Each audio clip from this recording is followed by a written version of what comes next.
after his indictment by a grand jury, Jussie Smollett was not expected to appear in court again until April, but there has been a shocking turn of events, and I'll tell you all about it coming up today on The Hollywood Conservative for the Rebel.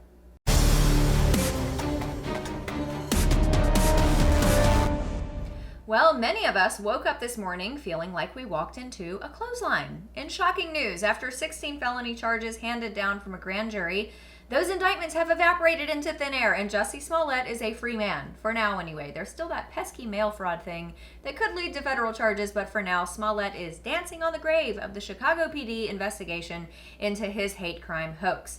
This morning, it was announced that state attorneys had dropped the case against Smollett for his part in perpetrating a fake hate crime against himself, a case that could have led to thousands of dollars in fines and years behind bars, except that all of this took place in Cook County. The state attorney, Kim Foxx, recused herself shortly after the investigation opened, citing reasons pertaining to a personal relationship with Jussie Smollett's family.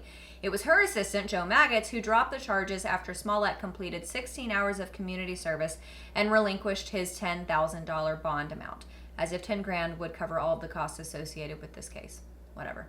But apparently, Fox was trying to avoid Chicago PD involvement from the very beginning. She knew that CPD Superintendent Eddie Johnson wasn't going to let this go. So early on, she tried to finagle the case away from CPD to get it over to the FBI, which would be, quote, a huge victory, as she said in text messages recovered by the Chicago NBC affiliate via a Freedom of Information Act request. Make no mistake, this is not an exoneration. As reported by Daily Mail, Assistant State Attorney Joe Maggots thought Smollett was guilty, but that based on the facts and circumstances of the case and his lack of criminal background, the decision was made not to pursue the 16 felony disorderly conduct charges that a grand jury returned. Yeah. And in an interview with the Chicago Tribune, he said this: "The bottom line is we stand behind the investigation. We stand behind the decision to charge him. The fact that Smollett feels that we have exonerated him, we have not. I can't make it any clearer than that."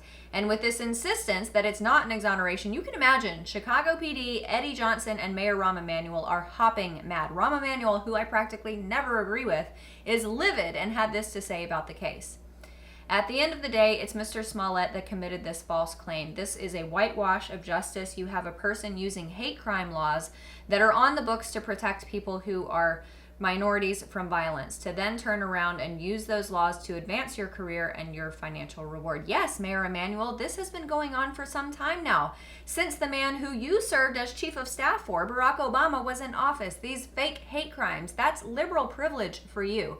And not only does it help that Smollett is friends with the state attorney Kim Foxx, former President Barack Obama, Michelle Obama, and Kamala Harris, he's also got an identity politics force field around him. He's black, he's gay, he's liberal, he hates Trump, and he's a Hollywood actor. You couldn't touch him with an extended arm construction crane. So while this news was shocking in that it came out of the blue, the ultimate outcome that yet another leftist lying about Trump supporters gets away with it, that part is fairly predictable. But that's okay. We know who we are as people, and we know who you are, and we know who we are voting for in 2020. Thanks so much for watching, everybody. I'm Amanda Head, the Hollywood Conservative for the Rebel.